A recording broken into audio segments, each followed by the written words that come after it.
Hello everyone, स्वागत है आप सभी का डाउटनट लर्न एंड फन पर। बच्चों, इस क्लास में हम लोग उन चीज़ों की तरफ बढ़ रहे हैं जो ज़्यादा इंपॉर्टेंट हो जाती है कॉम्पिटिटिव एग्जाम के पॉइंट ऑफ व्यू से। मैं बात कर रहा हूँ जेई और नीट के एग्जाम पॉइंट ऑफ व्यू की। ठीक, अभी तक हम इस चैप्टर में क्या क्या पढ़ चुके हैं बच्चों? चैप्टर को स्टार्ट किया था हम सभी लोगों ने इलेक्ट्रिक पोटेंशियल एनर्जी के साथ में, है ना, कि चार्ज को जब हम एक इन्फिनिटी पॉइंट से किसी दूसरे चार्ज के पास लेके आते हैं, उस सिस्टम को बनाते हैं, उस कॉन्फ़िगरेशन को कंस्ट्रक्ट करने में जो एक्सटर्नल फोर्स का वर्क होता है वही उस सिस्टम की पोटेंशियल एनर्जी के रूप में स्टोर हो जाता है। यहां तक की बातें तो सबको पता थी। अच्छा, उसके बाद याद करो, पोटेंशियल की भी डेफिनेशन हमने ऐसे ही निकाली थी, है ना। थोड़ा थोड़ा मैं बता देता हूं कि जो पोटेंशियल एनर्जी थी दो सिस्टम ऑफ चार्ज की, वो लिखी जाती थी इस तरह से के Q1 Q2 divided by R, ऐसे लिखी जा रही थी दो सिस्टम ऑफ चार्ज की पोटेंशियल एनर्जी। ठीक, अच्छा, अब हमें किसी भी पॉइंट चार्ज के कारण पोटेंशियल निकालना है।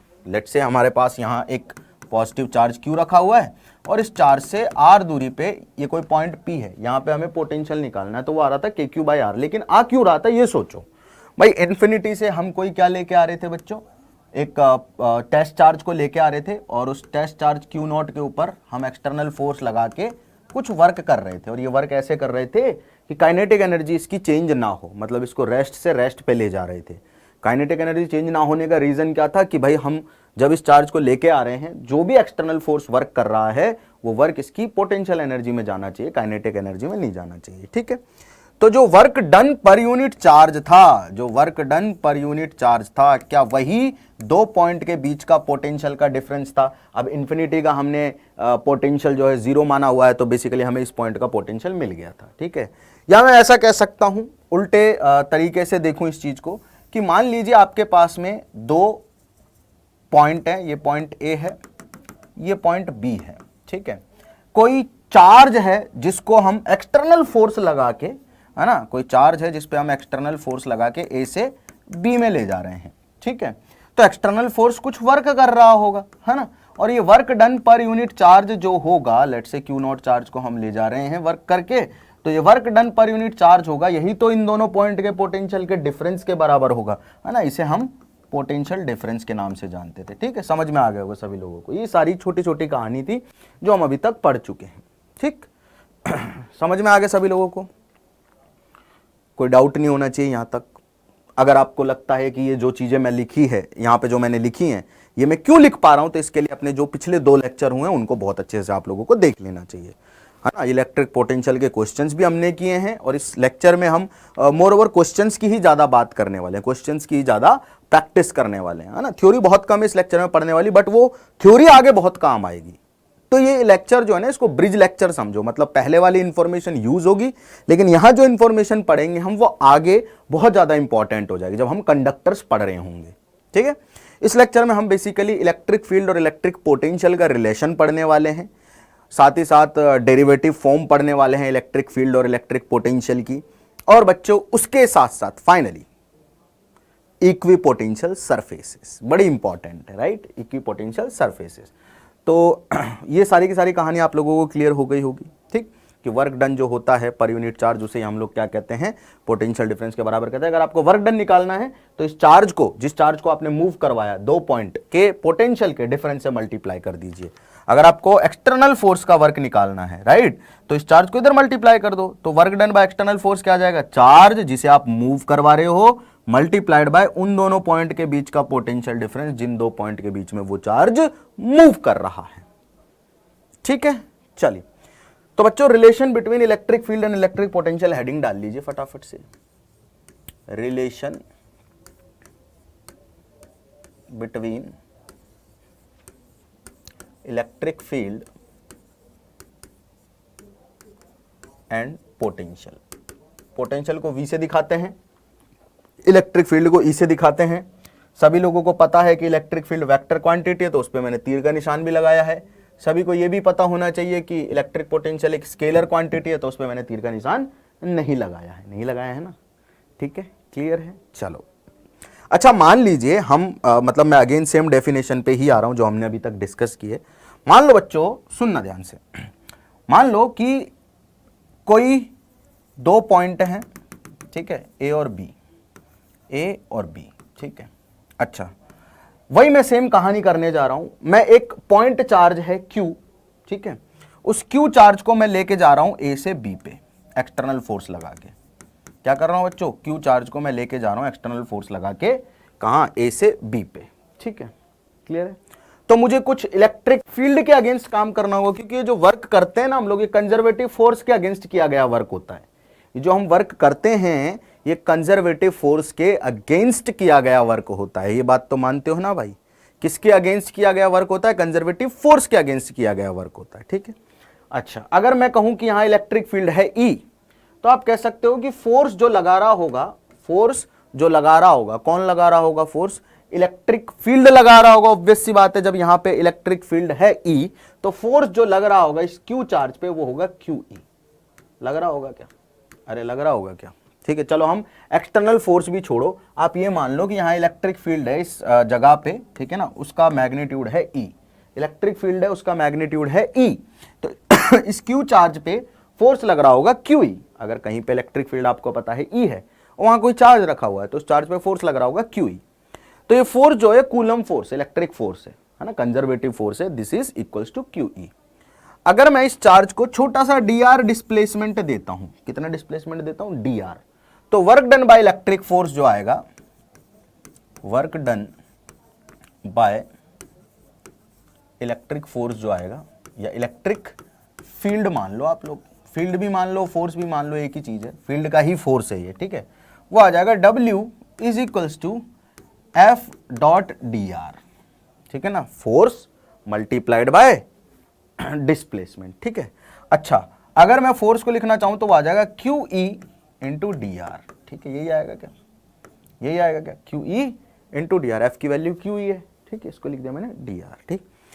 अब बेटा ये है इलेक्ट्रिक फोर्स का वर्क। किसका वर्क है बच्चों? ये इलेक्ट्रिक फोर्स का वर्क है। मैं ये मान लेता हूं कि इलेक्ट्रिक फील्ड भी इसी डायरेक्शन में है ना, हमने इलेक्ट्रिक फील्ड इधर लगा रखी है, मैं ये मान रहा हूं कि इलेक्ट्रिक फील्ड भी इसी डायरेक्शन में, तो ये तो इलेक्ट्रिक फील्ड का वर्क है A से B पे ले जाने में। हमें क्या निकालना? हमें निकालना एक्सटर्नल फोर्स का वर्क। एक्सटर्नल फोर्स का जो वर्क होता है, work done by external force in bringing a charge from a point to another point is equal to potential difference between two point. यही बोलते हैं हम लोग।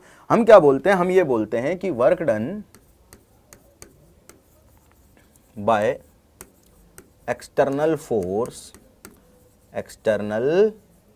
Force in moving a charge from one point to another, ठीक है ना, work done by external force, work done और per unit charge, work done per unit charge, ठीक है, by external force in moving a charge from one point to another is equal to potential difference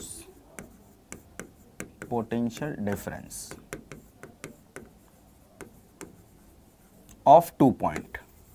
जिन दो point के बीच में आप charge को move करा रहे हो उन दोनों पॉइंट के पोटेंशियल के डिफरेंस के बराबर होगा। ये तो बात सभी को पता ही है कि आपने एक पर्टिकुलर दो पॉइंट लिए, एक पॉइंट से दूसरे पॉइंट पे इलेक्ट्रिक फील्ड के या इलेक्ट्रिक फोर्स के अगेंस्ट जो वर्क किया है, कंजर्वेटिव फोर्स के अगेंस्ट जो वर्क किया है ना, कंजर्वेटिव फोर्स के अगेंस्ट जो वर्क किया है वो वर्क कौन करता है? एक्सटर्नल फोर्स करता है, ठीक है।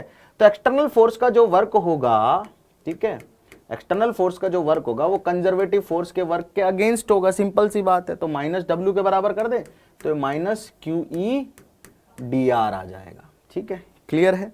अरे देख लो ना यार भाई, W की वैल्यू QE dr है। अगर इलेक्ट्रिक फील्ड इधर है तो इलेक्ट्रिक फोर्स इधर लग रहा होगा, एक्सटर्नल फोर्स मुझे इधर लगाना पड़ेगा, सिंपल सी बात है एकदम, ठीक है। एक्सटर्नल फोर्स मुझे इधर लगाना पड़ेगा क्योंकि मुझे इसकी काइनेटिक एनर्जी चेंज नहीं होने देनी है। इलेक्ट्रिक फील्ड तो चाहता है कि इधर एक्सेलरेट कर जाए, चाहता है ना, अरे भाई अगर रेस्ट पे रखूंगा इलेक्ट्रिक फील्ड, इस पे इधर फोर्स लगा रहा है QE, तो इधर एक्सेलरेट कर जाएगा। लेकिन मैं सेम अमाउंट का फोर्स पीछे लगा रहा हूं ताकि इस पे नेट फोर्स जीरो हो जाए, जिसकी वजह से इसकी काइनेटिक एनर्जी ना बदले। नेट फोर्स जीरो मतलब एक्सेलरेशन जीरो, तो इसकी काइनेटिक एनर्जी नहीं बदल रही है, यानी कि मैंने यहां से यहां तक इस फोर्स से जो वर्क करवाया ना वही इन दोनों पॉइंट के बीच के पोटेंशियल डिफरेंस के बराबर होगा। Work done per unit charge by this external force. Concept clear होना चाहिए एकदम, ठीक। अच्छा, बात तो सही है सर, है ना। ये आ गया अपने पास में वर्क डन, डीडब्ल्यू बोल देते हैं इस एक्सटर्नल फोर्स का, वर्क डन है छोटे से डीआर डिस्प्लेसमेंट में। अगर मुझे टोटल वर्क निकालना है, अगर मुझे टोटल वर्क निकालना है एक्सटर्नल फोर्स का, तो आ जाएगा minus Q E dot D R, ठीक है ना। वेक्टर साइन भी लगा दीजिए इधर, ठीक है। क्लियर, कहा जाएगा Q E dot D R minus sign में, ठीक है। अच्छा, कहां से कहां तक मूव किया है मैंने, ए से और बी में मूव किया है। अच्छा, इस क्यू से डिवाइड कर दो work done by external force को। बेटा हमने क्यू चार्ज को ही मूव किया है ना, क्यू चार्ज पे ही वर्क किया है, तो work done per unit charge क्या हो जाएगा, सोच के बताओ। अरे सोच के बताओ, अरे सोच के तो बताओ बच्चों। वर्क डन ए से बी तक हमने मूव किया चार्ज को, तो ए से बी तक मूव करने में जो वर्क किया गया है उस वर्क को अगर उसी चार्ज से डिवाइड कर दूं जिस चार्ज को मूव किया है, तो ए और बी का पोटेंशियल का डिफरेंस बन जाएगा। तो ये बन जाएगा अपने पास में V B minus V A बराबर माइनस ए से B E dot D R, ठीक है। इसको हम और अच्छे से अगर लिखना चाहें तो V B minus V A को लिख सकते हैं डी वी, मतलब चेंज इन पोटेंशियल या सिंपली पोटेंशियल का difference between any two point. और उसे कैसे लिखेंगे हम लोग, integration of E dot D R से, ठीक है। यह है पोटेंशियल और इलेक्ट्रिक फील्ड का रिलेशन। किन्हीं भी दो पॉइंट के बीच का पोटेंशियल का जो डिफरेंस होगा, किन्हीं भी दो पॉइंट के बीच का जो पोटेंशियल का डिफरेंस होगा उसको इलेक्ट्रिक फील्ड की टर्म्स में लिख सकते हो minus E dot D are. D R क्या है, डी आर है भैया इलेक्ट्रिक फील्ड की डायरेक्शन में डिस्प्लेसमेंट।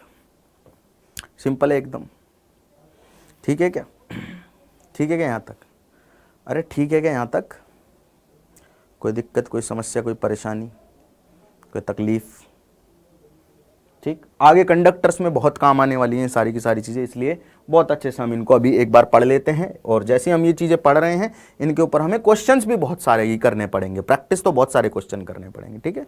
तो हमने कुछ नहीं किया, हमने बस ये समझा है कि अगर दो पॉइंट के बीच का आपको पोटेंशियल का डिफरेंस निकालना हो तो आप क्या करोगे बच्चों, इलेक्ट्रिक फील्ड और इलेक्ट्रिक फील्ड का छोटा सा डिस्प्लेसमेंट लो डी आर, और वहां से बेटा इनको इंटीग्रेट कर दो, किन्हीं भी दो पॉइंट के बीच में आपके पास में टोटल दो पॉइंट के बीच का पोटेंशियल का डिफरेंस आ जाएगा, ठीक है। इधर भी इंटीग्रेशन का साइन लगा सकते हो चाहो तो, कि टोटल दो पॉइंट के बीच का जो पोटेंशियल का डिफरेंस होगा, ये डीवी क्या है, डीआर डिस्प्लेसमेंट, डीआर डिस्प्लेसमेंट में दो पॉइंट के बीच का पोटेंशियल है, तो आप लिमिट लगा दोगे तो टोटल दो पॉइंट के बीच का टोटल पोटेंशियल का डिफरेंस आ जाएगा। D V is equals to minus E dot D R, minus E dot D R, ठीक है।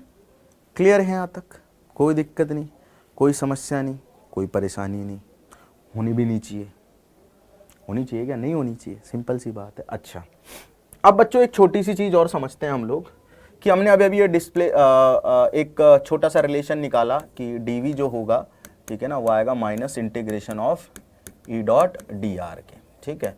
अगर मैं, ये तो बेटा टोटल पोटेंशियल डिफरेंस हो गया किन्हीं भी दो पॉइंट के बीच का, अगर मैं सिर्फ डी आर डिस्प्लेसमेंट में पोटेंशियल डिफरेंस देखूं तो मैं इंटीग्रेशन का साइन हटा सकता हूं, मैं इंटीग्रेशन का साइन हटा सकता हूं कि मुझे कहां देखना है, सिर्फ और सिर्फ डीआर डिस्प्लेसमेंट में पोटेंशियल का डिफरेंस देखना है। मतलब एक छोटा सा कोई डिस्प्लेसमेंट हुआ डीआर, उसमें मुझे पोटेंशियल कितना चेंज हो रहा है ये देखना है।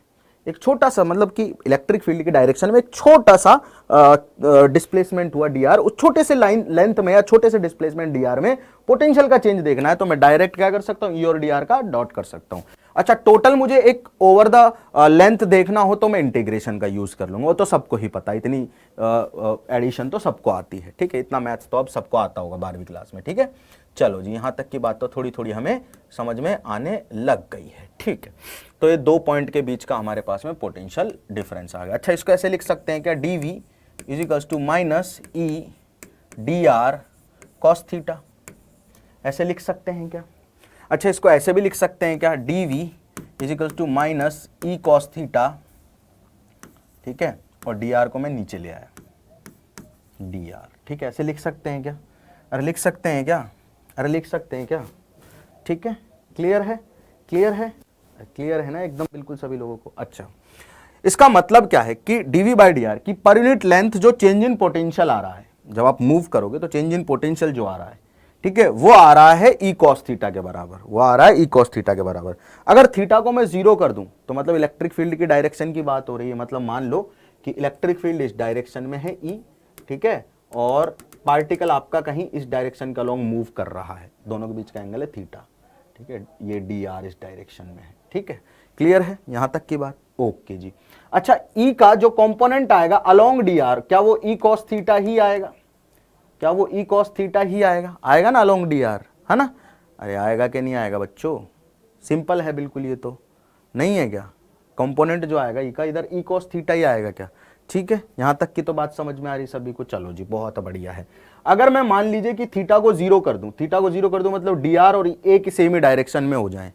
अरे अगर मैं थीटा को जीरो कर दूं यानी कि डी आर और ई सेम डायरेक्शन में हो गए, है ना, डी आर और ई सेम डायरेक्शन में हो गए, तो भाई अगर मैंने थीटा को जीरो कर दिया तो डी आर और ई किस में हो गए? सेम डायरेक्शन में हो गए, और वो वैल्यू आ रही है डीवी बाई डी आर की माइनस ई के बराबर। भाई कॉस थीटा की वैल्यू एक से तो छोटी ही होगी, सिंपल सी बात है, एक से तो छोटी होगी जितनी भी होगी, मैं सिर्फ पॉजिटिव वैल्यू की अभी बात कर रहा हूं। थीटा की वैल्यू क्या होगी बच्चों? एक से तो छोटी होगी, तो डीवी बाई डी आर की वैल्यू हमेशा ई से छोटी होगी, माइनस मतलब मैग्नीट्यूड में अगर मैं बात करूं, ठीक है, तो डीवी बाई डी आर की वैल्यू हमेशा माइनस ई से इसकी वैल्यू 1 से छोटी आएगी, तो this will be less than 1, this will be minus E, ठीक है, 0 से और 1 के बीच की होगी ये वैल्यू, 0 से और 1 के बीच की होगी।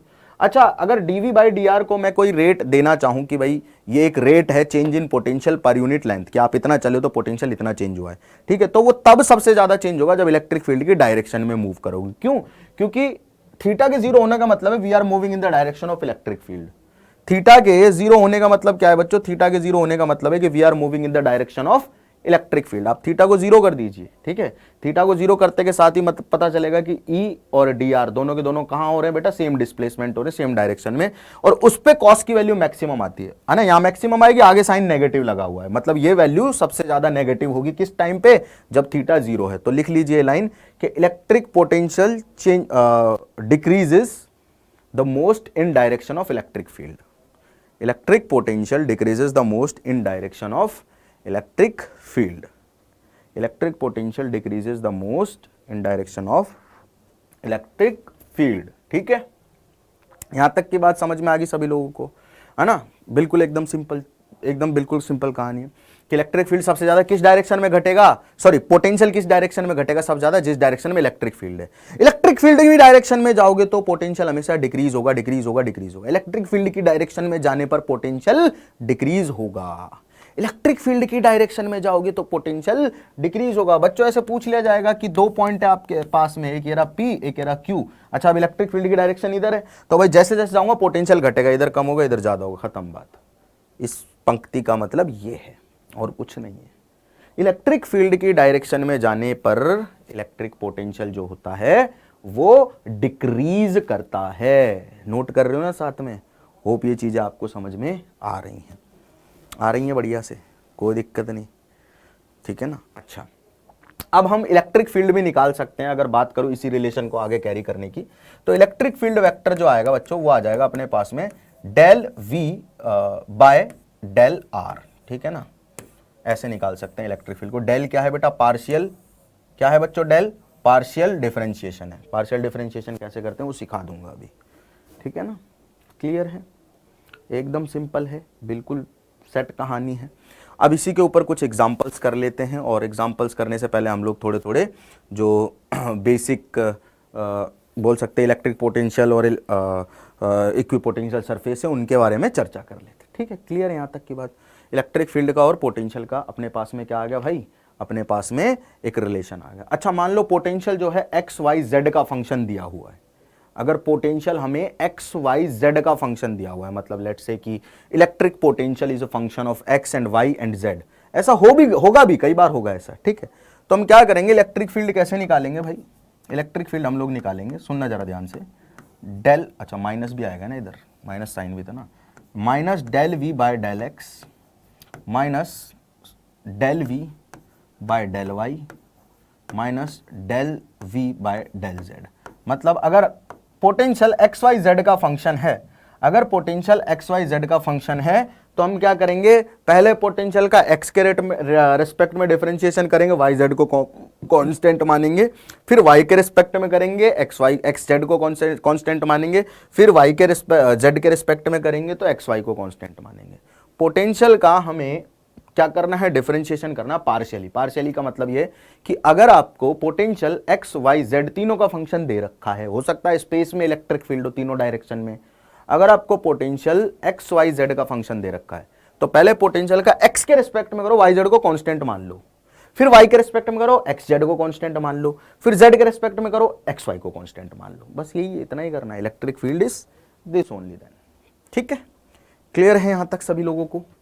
सिंपल सिंपल बातें हो रही हैं। This is electric field. Potential कैसे निकालते हैं भाई, सबको पता चल गया है। पोटेंशियल कैसे निकालते हैं, dv is equal to minus E dot D R, minus E dot D R. ठीक है ना, ये जो फंक्शन है इसमें आप डी आर को चाहो तो, इसको अगेन मैं कैरी कर रहा हूं, ठीक है ना, ठीक है, चाहो तो आप जैसे इलेक्ट्रिक फील्ड कोई फंक्शन होगा एक्स वाई जेड का, इलेक्ट्रिक फील्ड कोई फंक्शन होगा एक्स वाई जेड का, तो डी आर वेक्टर को आप लोग डी एक्स आई कैप, डी वाई जे कैप, डी जेड के कैप मान सकते हो। डी आर वेक्टर को आप क्या मान सकते हो, डी एक्स आई कैप, डी वाई जे कैप, डी जेड के कैप। वो खैर क्वेश्चंस में आई थिंक ज्यादा बेटर आपको समझ में आएगा। ठीक है, क्लियर है? अरे क्लियर है क्या? बिल्कुल सिंपल है क्या? ठीक है ना, सही है, चलो। अच्छा, अब हेडिंग डाल लीजिए equi potential surfaces. Equi potential मतलब सवाल भी मैं डेफिनेटली करवाऊंगा ही। इक्वी, चलो पहले सवाल कर लेते हैं इसके ऊपर ना, फिर हम लोग इक्वी पोटेंशियल पे आ जाएंगे। ठीक है, पहला सवाल देखो, ध्यान से देखो, पहले सवाल कर लेते हैं फिर इक्वी पोटेंशियल पे आ जाएंगे। This questions are definitely important, आपको जेई के पेपर में बहुत बार दिखे होंगे, जेई मेन की मैं बात कर रहा हूँ, और नीट के एग्जाम में भी अगर डिफिकल्ट क्वेश्चन बनाना हो तो ऐसे क्वेश्चन बहुत बन सकते हैं। इलेक्ट्रिक फील्ड दे रखा है किसी रीजन में, देखना ध्यान से, इलेक्ट्रिक फील्ड किसी रीजन में दे रखा बच्चों 2i cap plus 3j cap minus 4k cap. ठीक है, वोल्ट पर मीटर में दे रखा। Find the potential difference between point, मतलब कि पॉइंट ए है 0,0,0, ठीक है, और पॉइंट बी है 1,2,3। अब सुनना ध्यान से, इस रीजन में पोटेंशियल का डिफरेंस क्या होगा ये फाइंड करना है, मतलब कि 0,0,0 से 1,2,3 के बीच में पोटेंशियल का डिफरेंस क्या होगा, इस पॉइंट का और इस पॉइंट का जो पोटेंशियल का डिफरेंस है वो क्या होगा। रीजन में स्पेस में इलेक्ट्रिक फील्ड हमें दिया हुआ है।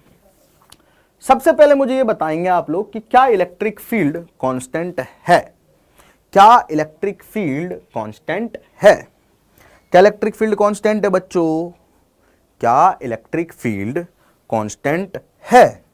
सबसे पहले मुझे आप ये बताएंगे। ठीक है, दो तरीके होंगे इसको करने के, दोनों ही तरीकों से अपन सॉल्व करेंगे और दोनों में डिफरेंस क्या है और क्यों दोनों को जानना जरूरी है अभी सिखाऊंगा। क्या इलेक्ट्रिक फील्ड कांस्टेंट दिखाई दे रहा है? बिल्कुल दे रहा है सर। एक्स डायरेक्शन में उसका मैग्नीट्यूड है 2 और चेंज नहीं हो रहा है, कैसे भी चेंज नहीं हो रहा, ना टाइम के साथ ना पोजीशन के साथ। वाई डायरेक्शन में मैग्नीट्यूड है 3 और जेड डायरेक्शन में मैग्नीट्यूड है, मतलब नेगेटिव जेड डायरेक्शन मैग्नीट्यूड है 4। ठीक है, इस तरह से अपना इलेक्ट्रिक फील्ड है।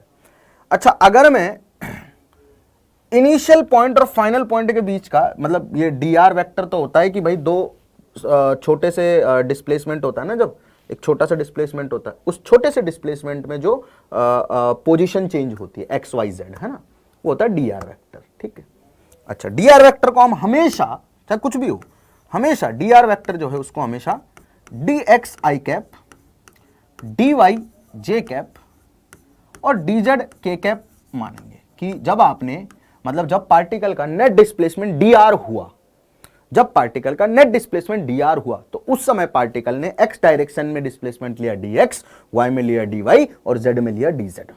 छोटा छोटा छोटा डिस्प्लेसमेंट लिया तो नेट डिस्प्लेसमेंट आया डी आर। ठीक है, पार्टिकल का ओरिजिन के रिस्पेक्ट में, किसी भी पॉइंट के रिस्पेक्ट में, रेफरेंस पॉइंट के रिस्पेक्ट में। ठीक है सर, अब क्योंकि इलेक्ट्रिक फील्ड कांस्टेंट है, क्योंकि इलेक्ट्रिक फील्ड कांस्टेंट है तो हम डायरेक्ट ई डॉट आर कर सकते हैं। कांस्टेंट का मतलब ये कि किसी भी पॉइंट पे, मतलब किसी भी छोटे से डी आर में चेंज नहीं होगा पोटेंशियल का डिफरेंस। सुन लो ध्यान से, पहली चीज तो मैं ये कर सकता हूं कि dv is equals to minus E dot D R. पहली चीज तो मैं ये कर सकता हूं, इलेक्ट्रिक फील्ड कांस्टेंट है, डी आर हमेशा मानूंगा इसको, डी आर जो है उसको हमेशा यही मानूंगा, डी आर जो है उसको हमेशा यही मानूंगा। तो पहली चीज, first thing I can do is, D R vector मुझे पता है, ठीक है, और इलेक्ट्रिक फील्ड मुझे पता है।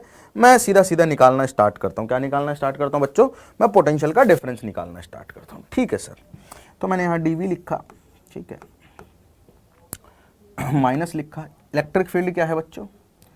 2i कैप, ठीक है ना, 2 पॉइंट के बीच निकालना ना, a से b के बीच में, तो इंटीग्रेशन भी लगा देंगे, चलो ठीक है।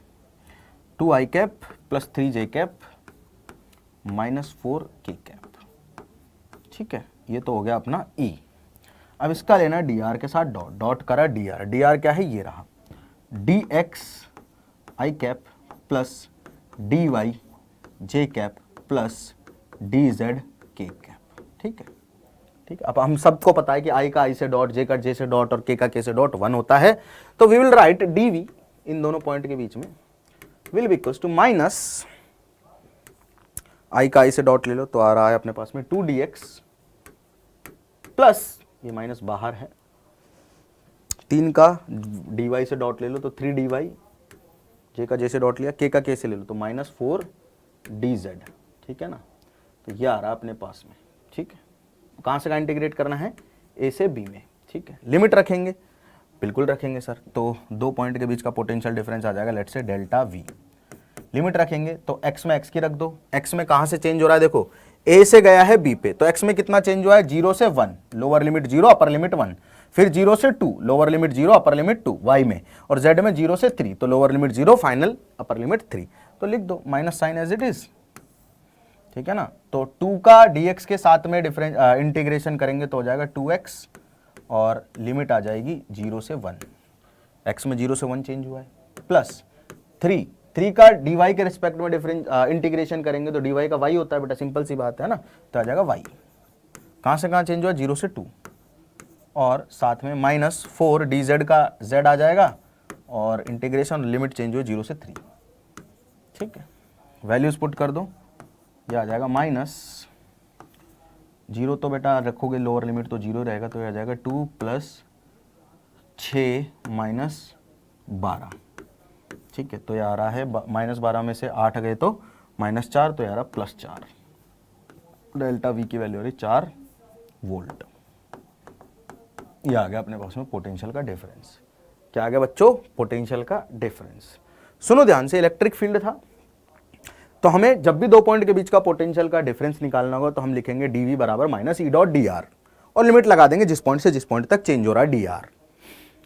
इलेक्ट्रिक फील्ड दे रखा था डी आर, हमने माना डी एक्स आई कैप डी वाई जे कैप डी जेड के कैप, हमेशा यही मानना है और यही मानेंगे, ठीक, बिल्कुल सही बात है। डॉट लिया, आई का आई से डॉट, जे का जे से डॉट, के का के से डॉट 1 होता है, सीधा सीधा ये फंक्शन आ गया। अब ए से बी चेंज हो रहा है जब कोऑर्डिनेट, तो एक्स भी चेंज हो रहा है, वाई भी चेंज हो रहा है, जेड भी चेंज हो रहा है, ठीक है सर। तो 2 का डी एक्स के इंटीग्रेशन आ गया 2x, 3 का डी वाई के रिस्पेक्ट में आ गया 3y, और 4 का जेड के रिस्पेक्ट में आ गया 4z, है ना। लिमिट रखो फटाफट के एक्स में कहाँ से कहाँ चेंज हुआ, वाई में कहाँ से कहाँ, और जेड में कहाँ से कहाँ, सबको बेसिक इंटीग्रेशन आता होगा, इतना मैं कंसीडर कर रहा हूँ, ठीक है। अच्छा, इस सवाल को ना ऐसे करने की जरूरत नहीं थी, आप इसे और भी आसान तरीके से कर सकते थे, लेकिन वो सिर्फ तभी वैलिड होगा जब आप क्या करो, जब आप इलेक्ट्रिक फील्ड को कांस्टेंट पालो सवाल में। अभी यहां सवाल में इलेक्ट्रिक फील्ड कांस्टेंट है ना, तो इलेक्ट्रिक फील्ड पता है ना। और डिस्प्लेसमेंट वेक्टर देख लो, तो डिस्प्लेसमेंट वेक्टर अगर मैं देखना चाहूं यहां पे dr वेक्टर, तो वो डायरेक्ट निकल जाएगा। वो कितना आ रहा है? i cap plus 2j cap plus 3k cap, यही आ रहा है। अरे यही आ रहा है, अरे देख लो ना, यहां से यहां गया तो एक्स डायरेक्शन में कितना डिस्प्लेसमेंट हुआ? आई कैप के बराबर, 2j कैप के बराबर, और 3k कैप के बराबर। Final minus final position minus initial position, वही तो 2 पॉइंट के बीच का डिस्प्लेसमेंट होता है भाई। Final position minus initial position, वही तो 2 पॉइंट के बीच का डिस्प्लेसमेंट वेक्टर होता है या पोजीशन वेक्टर होता है, लिख दिया, ठीक है। Minus E dot D are कर दो, ई का डी आर के साथ डॉट करो और उसे माइनस से मल्टीप्लाई कर दो, यही करना था ना। 2 का 1 से डॉट किया 2, 3 का 2 से किया 6, 2 और 6 हो गए 8, माइनस 4 का 3 से किया माइनस 12, 8 माइनस 12 माइनस 4, और माइनस से मल्टीप्लाई करते प्लस 4, एक लाइन में आंसर आ जाता। और ऐसे सवाल बहुत आते हैं, but this process is valid for any question. Electric field चाहे कांस्टेंट हो चाहे वेरिएबल हो, इलेक्ट्रिक फील्ड चाहे कांस्टेंट हो और चाहे वेरिएबल हो, this is valid for all. ये तभी वैलिड है ई का डायरेक्ट डीआर के साथ में डॉट, जब इलेक्ट्रिक फील्ड कांस्टेंट हो। ई का डायरेक्ट डीआर के साथ में डॉट कब वैलिड है? जब इलेक्ट्रिक फील्ड कांस्टेंट हो। तो ई का डायरेक्ट dr के साथ भी इस सवाल में डॉट लिया जा सकता था, dr वेक्टर हम डायरेक्ट निकाल सकते थे फाइनल माइनस इनिशियल पोजीशन से, और इलेक्ट्रिक फील्ड क्योंकि कांस्टेंट है तो डायरेक्ट डॉट लेके हम सॉल्व कर सकते थे, बट हमने एक अप्रोच को सीखा, एक तरीके को सीखा जो हमारे आगे काम आएगा। ठीक है, कि dr को हम छोटे छोटे dx dx dx dy dy dy dz dz dz मानते हैं। ठीक, अच्छा जैसे ये सवाल है, देखो इस सवाल को, electric field in a region, मतलब किसी स्पेस में रीजन है कोई, उसमें इलेक्ट्रिक फील्ड दिया हुआ है a अपॉन एक्स का whole cube, a upon X का होल क्यूब आई कैप है ना। चलो तो a अपॉन एक्स का होल क्यूब आई कैप, तो इलेक्ट्रिक फील्ड जो है सिर्फ एक्स डायरेक्शन में है, पहली चीज ये पता चल गई, आई कैप है मतलब सिर्फ एक्स डायरेक्शन में है, और इलेक्ट्रिक फील्ड एक्स के साथ वेरी भी कर रहा है, मतलब अलग अलग एक्स की पोजीशन पे इलेक्ट्रिक फील्ड अलग अलग भी होगी। तो यहां पे हमें थोड़ा सा समझना पड़ेगा, जहां पे चीजें वेरिएबल होती हैं, we need to take care of the integration. Write a suitable ऐसा यूनिट फॉर ए के लिए यूनिट आप लोग लिख लेना, मैं नहीं लिखवा रहा हूं। Write an expression for potential in the region assuming the potential at infinity to be zero, मतलब पोटेंशियल का एक्सप्रेशन पूछ रहा है। किसका एक्सप्रेशन पूछ रहा है?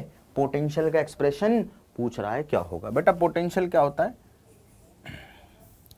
dv इज इक्वल्स टू क्या होता है? Minus E dot D are होता है क्या? ई डॉट डी आर होता है क्या? बिल्कुल सही बात है, ठीक है ना। अच्छा तो माइनस लिखा, ई की वैल्यू क्या है बच्चों? ई की वैल्यू है a अपॉन एक्स का होल क्यूब और साथ में डी आर। डी आर को हम हमेशा क्या मानेंगे? डी एक्स आई कैप, डी वाई जे कैप और डी जेड के कैप, ठीक है, ये मानेंगे। चलो जी, बहुत बढ़िया। कॉन्सेप्ट क्लियर होगा ना तो फिर जीवन में कभी दिक्कत नहीं आएगी, है ना। अगर कॉन्सेप्ट आप लोगों के क्लियर हैं तो जीवन में कभी दिक्कत नहीं आएगी। बिल्कुल सही बात है। इनका डॉट लेना है बच्चों, बस और कुछ नहीं। इनका डॉट लेना बच्चों, बस और कुछ नहीं। डॉट करने के लिए क्या करेंगे? अच्छा, इलेक्ट्रिक फील्ड आई कैप में ना, तो यहाँ आई कैप नहीं लिखा है मैंने, सॉरी। डॉट लेना है तो वेक्टर फॉर्म में लिखना पड़ेगा, ठीक है। अच्छा, डॉट लेना है तो आई का आई से, जे का जे से, के का के से कर देंगे, और तो कुछ नहीं करते हैं, ठीक है। तो डीवी बराबर आ गया माइनस आई का आई से करो बेटा, तो ये आ रहा है ए क्यूब अपॉन एक्स क्यूब, आई का आई से डॉट किया तो 1 हो गया, और साथ में आ रहा है डी एक्स, ठीक है। ये आ रहा है डीवी, क्या आ रहा भैया? A cube upon X cube into D X. अरे यही आएगा ना बेटा, डीवी बराबर आई का आई से डॉट किया। अब आई का जे से करोगे तो 0 हो जाएगा, क्योंकि दोनों परपेंडिकुलर होते हैं और डॉट में परपेंडिकुलर वेक्टर्स का डॉट 0 होता है। और आई का के से करोगे तो भी 0 हो जाएगा, सिंपल सी बात है, ठीक है। तो आई का आई से किया, आई का जे से किया, फिर आई का फाइनली के से किया। तीनों से डॉट कर सकते हैं। वैसे तो आपको आई का आई से, जे का जे से, के का के से करना है। अगर इसमें जे के है ही नहीं तो समझ लो कि वो 0 है, ठीक है। तो आई का आई से किया, बाकी सबको छोड़ दिया, क्योंकि उसमें जे और के थे ही नहीं पहले वाले वेक्टर में, तो ये आ गया अपने पास में डीवी। अब हमें बोलना है कि इस मतलब स्पेस में हमें क्या करना है, किसी पॉइंट पे, किसी पॉइंट आर पे पोटेंशियल लिख के दिखाना है। तो मैंने एक काम किया, मैंने कहा कि भाई किसी पॉइंट आर पे जो पोटेंशियल होगा उसे लिखने के लिए मैंने इंटीग्रेट कर दिया। इन्फिनिटी पे पोटेंशियल 0 माना हुआ है ना। कहाँ से कर दो बेटा? इन्फिनिटी से लेके और आर तक इंटीग्रेट कर दो, चलो ठीक है। इन्फिनिटी पोटेंशियल 0 माना हुआ है, आर तक ले जाओ, ठीक। या फिर अगर नहीं भी करोगे और एक्स की जगह आर रख दोगे तो भी काम चल जाएगा, बिल्कुल सिंपल है। तो डीवी की जगह आ गया वी, ठीक है, बराबर आ गया मतलब इन्फिनिटी से आर में जो पोटेंशियल है वो वी आ गया। यहाँ तो खैर लिमिट रखने की जरूरत थी नहीं, इन्फिनिटी पे तो वैसे ही 0 दिया हुआ है उन्होंने, आर पे हम मान लेते पोटेंशियल वी है।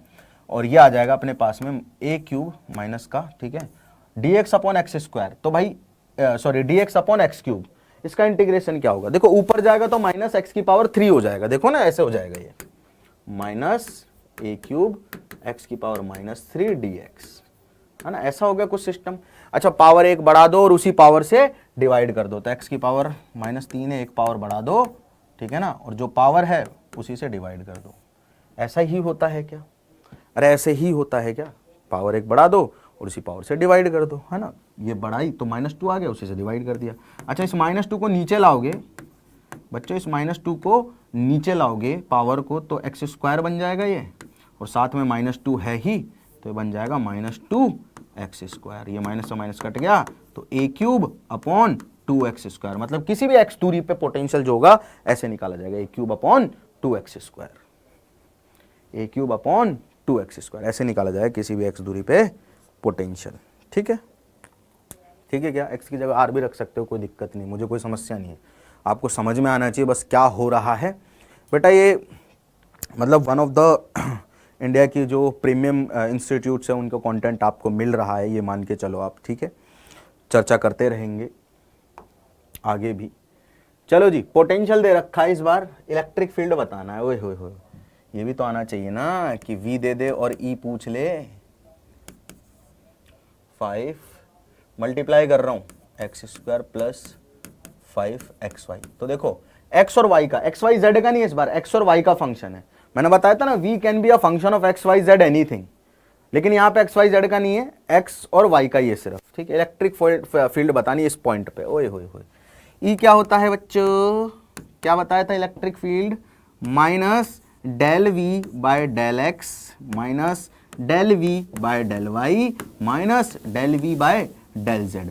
भाई ये जेड डायरेक्शन में तो है ही नहीं पोटेंशियल, तो पोटेंशियल का चेंज भी नहीं होगा जेड डायरेक्शन में, इसे तो खत्म करो। तो इलेक्ट्रिक फील्ड सीधा सीधा आ गया minus del V by del X minus del V by del Y. बहुत बढ़िया।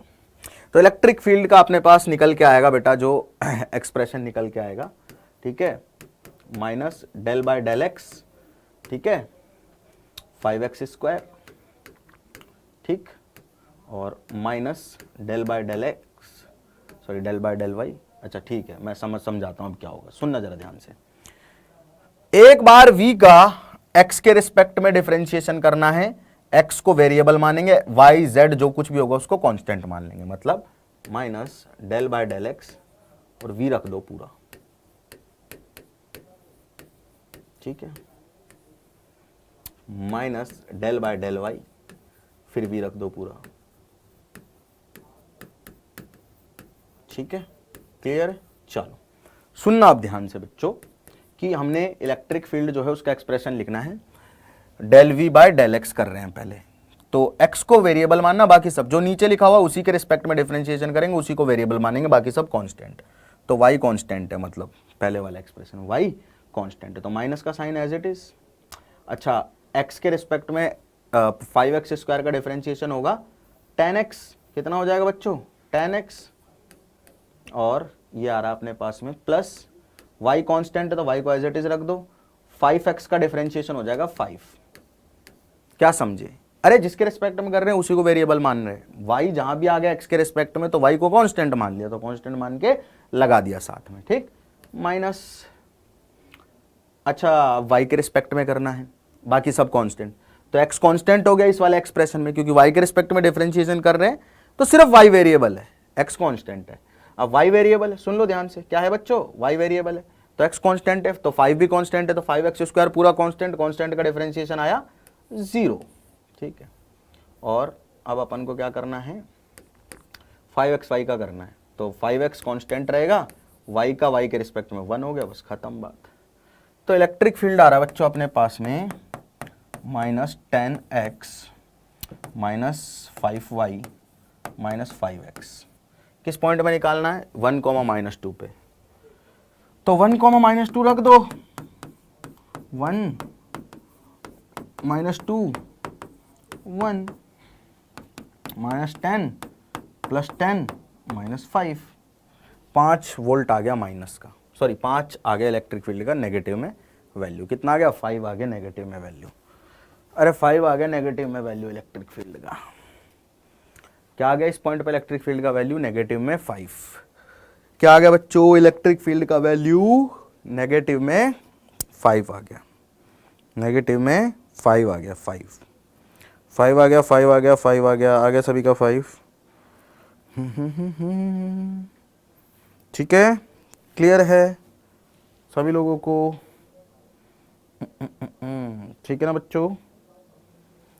ओके, तो यहां तक की बात तो आई होप आप सभी लोगों को बहुत अच्छे से समझ में आई है। ठीक, अब हम चलते हैं बच्चों इक्विपोटेंशियल सरफेसेस के ऊपर, जिसकी मैं बात करने वाला था आप लोगों से। ठीक, हेडिंग डाल लीजिए इक्विपोटेंशियल सरफेस।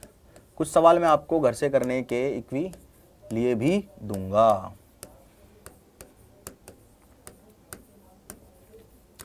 अच्छा, इक्विपोटेंशियल सरफेस नाम से पता चल रहा है कि ऐसी सरफेस जिसके ऊपर पोटेंशियल सेम रहेगा।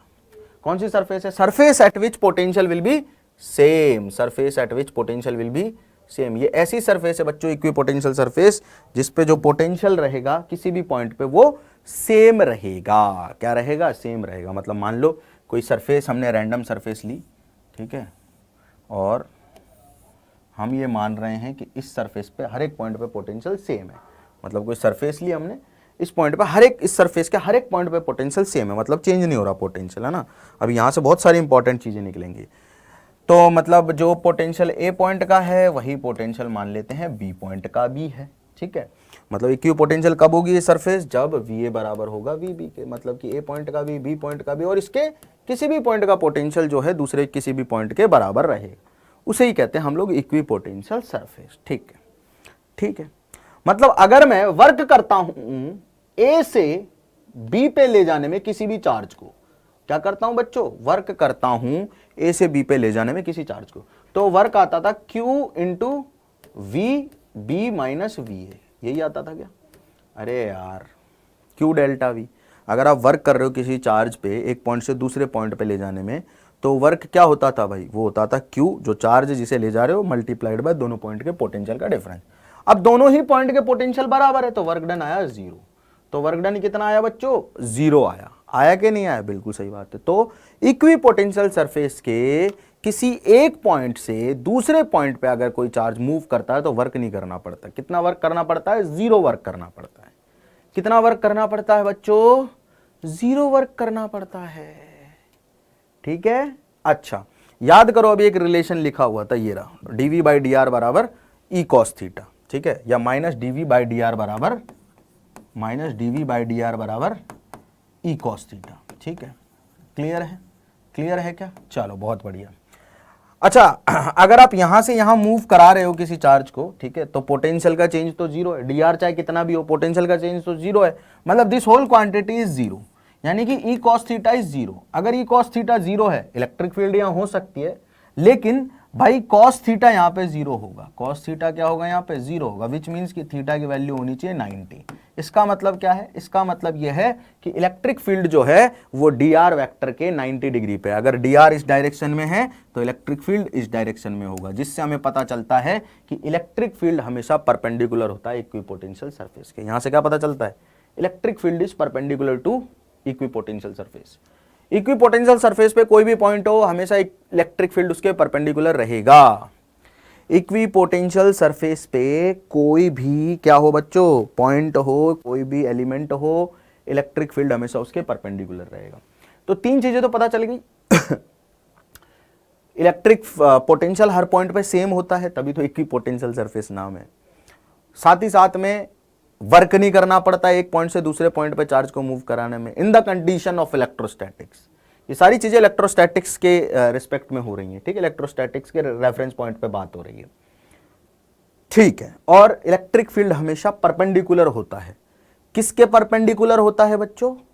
इक्विपोटेंशियल सरफेस के। इक्विपोटेंशियल सरफेस के इलेक्ट्रिक फील्ड हमेशा परपेंडिकुलर होता है। इलेक्ट्रिक फील्ड हमेशा इक्विपोटेंशियल सरफेस के परपेंडिकुलर होता है। इलेक्ट्रिक फील्ड हमेशा इक्विपोटेंशियल सरफेस जो है उसके परपेंडिकुलर होता है। कई बार ये पूछ लिया जाता है कि इलेक्ट्रिक पोटेंशियल जो है वो, सॉरी, इलेक्ट्रिक फील्ड जो है इक्विपोटेंशियल के परपेंडिकुलर क्यों होता है? अगर सोचो परपेंडिकुलर नहीं होता, अगर मान लो कि ये इक्विपोटेंशियल सरफेस आपने बना ली, ठीक है, मान लो इलेक्ट्रिक फील्ड परपेंडिकुलर नहीं है, ठीक है, मान लो आपने ये पॉइंट लिया ए, ये पॉइंट लिया बी, मान लो इलेक्ट्रिक फील्ड परपेंडिकुलर नहीं है, इलेक्ट्रिक फील्ड इस डायरेक्शन में है, ठीक है, थीटा एंगल पे, ठीक है। आप ए से बी पे कोई चार्ज को मूव करवाना चाहते हो, ऐसे करवा रहे हो, तो इलेक्ट्रिक फील्ड का एक कंपोनेंट इधर आ रहा है, इलेक्ट्रिक फील्ड का एक कंपोनेंट इधर आ रहा है जो वर्क करेगा। अरे करेगा कि नहीं करेगा? करेगा कि नहीं करेगा? लेकिन हमें पता है कि इन दोनों का पोटेंशियल सेम है, तभी तो इक्विपोटेंशियल सरफेस है, यानी कि यहां से यहां का वर्क हो नहीं सकता। इन दोनों पॉइंट का पोटेंशियल सेम है, ये बात तो ट्रू है ना। इलेक्ट्रिक फील्ड परपेंडिकुलर होता ही नहीं होता, चलो अभी के लिए भूल जाते हैं, मान लेते हैं कि नहीं होता। हमने मान लिया इलेक्ट्रिक फील्ड नहीं होता परपेंडिकुलर, किसी एंगल पे है सरफेस के साथ में, तो हम सरफेस पे जब मूव करवा रहे हैं चार्ज को, तो इलेक्ट्रिक फील्ड का एक कंपोनेंट आ रहा है। ये कंपोनेंट यहां से यहां तक वर्क कर सकता है, यानी कि कुछ ना कुछ पोटेंशियल का डिफरेंस होगा अगर वर्क हुआ है तो ए और बी का, जो कि पॉसिबल नहीं है, जो कि पॉसिबल नहीं है, वर्क हो ही नहीं सकता। पॉसिबल है क्या? बिल्कुल भी पॉसिबल नहीं है, क्योंकि वर्क जो है वो हो ही नहीं सकता। अगर हम ये मान लेते हैं इलेक्ट्रिक फील्ड जो है, अभी के लिए इलेक्ट्रिक फील्ड जो है वो इक्विपोटेंशियल सरफेस के साथ किसी एंगल पे जा रहा है, ऐसा समझ लेते हैं थोड़ी देर के लिए, ठीक है, हमने समझ लिया, चलो जा रहा है। अब इसके दो कंपोनेंट होंगे, एक परपेंडिकुलर होगा, एक अलोंग होगा। अलोंग वाला अगर कंपोनेंट जिंदा है, अलोंग वाला कंपोनेंट अगर एग्जिस्ट करता है, तो भाई साहब दोनों के बीच का कुछ ना कुछ पोटेंशियल डिफरेंस होना चाहिए, जीरो नहीं होगा, क्योंकि वर्क करेगा वो, क्योंकि दोनों पॉइंट के बीच का पोटेंशियल का डिफरेंस जीरो, इक्वी पोटेंशियल है, बिकॉज VA बराबर VB। तो भाई जो कंपोनेंट है ना, component of electric field along surface should be zero, must be zero, ठीक है। कंपोनेंट कितना है? ई कॉस थीटा को जीरो करोगे, थीटा बराबर 90 आ गया, मतलब कि इलेक्ट्रिक फील्ड वैसे ही परपेंडिकुलर आ रहा है। ये कहानी है, ठीक है। अब रैंडम शेप के कारण इलेक्ट्रिक फील्ड कैसा होता है ना, इलेक्ट्रिक पोटेंशियल सरफेस कैसी होती है, सॉरी, वो हम चर्चा करेंगे कंडक्टर्स में ही। Definitely we will study conductors next lecture में, और हर वीक में आपको लगभग 4 लेक्चर्स तो आएंगे ही, साथ ही बहुत इंपॉर्टेंट गाइडेंस, और उसके अलावा बहुत ही मोटिवेटिंग सेशंस अपने चलते रहेंगे। सेमिनार्स भी हम लोग कंटिन्यूसली करते रहते हैं। अगर आप चैनल पे नए हैं तो फटाफट से इस चैनल को सब्सक्राइब जरूर कर लेना, ठीक है। ये इक्विपोटेंशियल सरफेसेस हैं डिफरेंट चार्ज के सिस्टम्स के कारण, वो पॉइंट चार्ज के कारण है, ये ड्यू टू डाइपोल है, प्लस क्यू, अच्छा प्लस क्यू के कारण है, डाइपोल के कारण यहाँ पे शायद नहीं, ये भी प्लस क्यू के कारण, चलो मैं देख के बता दूंगा, ये तो डाइपोल के कारण है यार, प्लस क्यू और माइनस क्यू के कारण, ठीक। चलो, तो बाकी की चर्चा जो है अपन नेक्स्ट क्लास में करते हैं आप लोगों के साथ में। We will do lot of examples on equipotential surfaces, और कंडक्टर्स के ऊपर एक थोड़ा लंबा लेक्चर आएगा, बट उसमें मैं कंप्लीटली कंडक्टर्स को करवाने की कोशिश करूंगा, property of conductors which is the most important for JEE advance and mains, ठीक है। चलिए मिलते हैं आप सभी लोगों से अगली क्लास में। Thank you so much.